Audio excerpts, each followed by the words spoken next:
আমরা এখানে থাকতে চাই, আমি এখানে পারলে জেলে পচে মরতে চাই, তাও আমরা চাই যে এখানে একটা ভালো রিফর্ম হোক। তাদের এই যে 3 মাসের যে টাইম লাইন, এটার মধ্যে তারা তাদের এই 3 মাসে এই পলিটিক্যাল পার্টির সাথে বসবেন, স্টেক হোল্ডারদের সাথে বসবেন, বসার পরে 3 মাসের মধ্যে তারা একটা রিপোর্ট দিবে। এই রিপোর্ট দেওয়ার পরে যেটা হবে যে ওই রিপোর্টগুলো নিয়ে আবার ইন্টারিম গভর্নমেন্ট, হ্যাঁ, পলিটিক্যাল পার্টি, সমাজের বিভিন্ন স্তরের লোকজন এদের সাথে আবার কথা বলবে। একে সরান, ওকে সরান, একে আনেন, ওকে আনেন। আমরা কি সত্যিকার অর্থে রিফর্মটা করতে পারবো? আমরা এখন যেই জায়গায় এসেছি, 15 বছরের একটা মহৎ একটা গ্লোরিয়াস আন্দোলনের কারণে আমরা এই জায়গাতে এসেছি, এবং আমরা কি সেই আগের জায়গায় ফিরে যাব কিনা?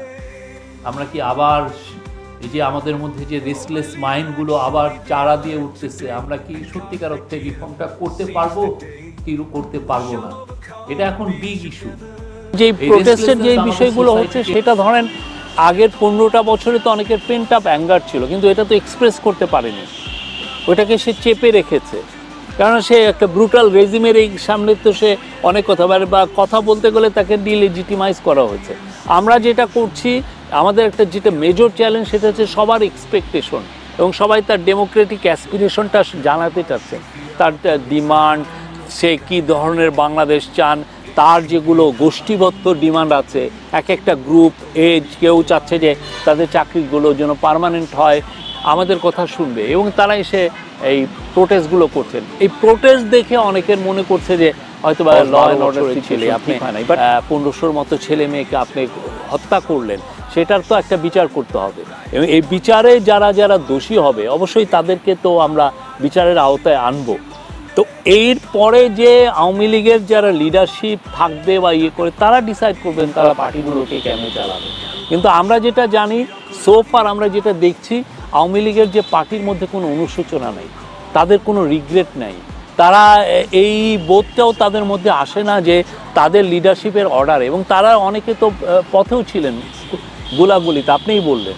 তো এই যে তাদের কারণে এতগুলো লোক মারা গেল, তাদের এই যে সমাজের কাছে, বাংলাদেশের মানুষের কাছে তারা একটা অ্যাপোলজি চাওয়ার মতো তাদের অবস্থা নেই। তাহলে আপনি কার সাথে ডিল করবেন? ঠিক না? তো সেই জন্য আমরা বলছি যে আওয়ামী লীগ এই কারেন্ট যে ফর্মে আছে, সেটা একটা ফ্যাসিস্ট পার্টি। আওয়ামী লীগকে রেকটিফাই হতে হবে, এবং আওয়ামী লীগের মধ্যে যারা এই পার্টিকে এগিয়ে নিতে চান, তাদেরকে যারা যারা হত্যাযজ্ঞে জড়িত ছিলেন তাদেরকে ডিনাউন্স করতে হবে, নিন্দা জানাতে হবে। হ্যাঁ, যে শেখ হাসিনা যে ভয়ঙ্কর রকমের একটা ওয়ান পার্টি রুল করেছিলেন, ভয়ঙ্কর রকমের একটা ডিক্টেটরশিপ করেছিলেন, সেটাকে আপনার নিন্দা জানাতে হবে। যে পরিমাণ করাপশন হয়েছে, কারো মুখে দেখেছেন একটা সরি বলতে, যে না এই ধরনের একটা ইয়ে হচ্ছে? অথচ পুরো পৃথিবী জানে যে কি পরিমাণ করাপশন হয়েছে। টিআইবি বলছে যে প্রতি বছর বাংলাদেশের 12 থেকে 15 বিলিয়ন ডলার পাচার হয়ে গেছে, এবং সবচেয়ে আমরা করার জন্য প্রস্তুতি নিচ্ছি।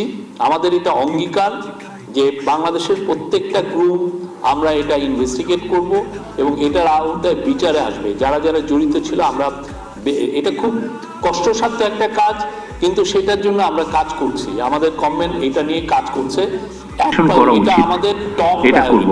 অনেকে বলছেন যে এত আয়োজন, এতটুকু রিফর্মের কি দরকার, আপনারা ইলেকশন দিয়ে চলে যান। কিন্তু সত্যিকার অর্থে কি, আপনি যদি সারা বাংলাদেশটা ঘোরেন, আমি পুরো বাংলাদেশটা মোটামুটি আমার ঘোরা আছে, দেখবেন যে প্রতিটা ওয়ালে ওয়ালে রাষ্ট্র মেরামতের গল্প আছে, প্রতিটা ওয়ালে ওয়ালে লেখা আছে রাষ্ট্রটাকে মেরামত করতে হবে। আমরা যদি রাষ্ট্র মেরামতের কোনো আয়োজন না করে, কিছু না করে আমরা চলে যাই, আমাদেরকে এই জেনারেশন বলবে যে তোমরা আমাদেরকে কাঠগড়ায় দাঁড় করাবে, বলবে যে না আমরা কিছুই করি নাই।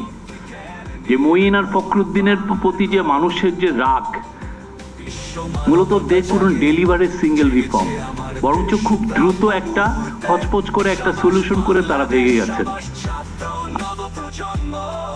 মানবতা জাগে, জেগেছে আমার দেশ ব্রাহ্ম মুহূর্তে, সাবাস বাংলাদেশ, সাবাস ছাত্র নবপ্রজন্ম, মিলেছে সবাই আজ, তবু কান্ডারি হুঁশিয়ার, কান্ডারি হুঁশিয়ার।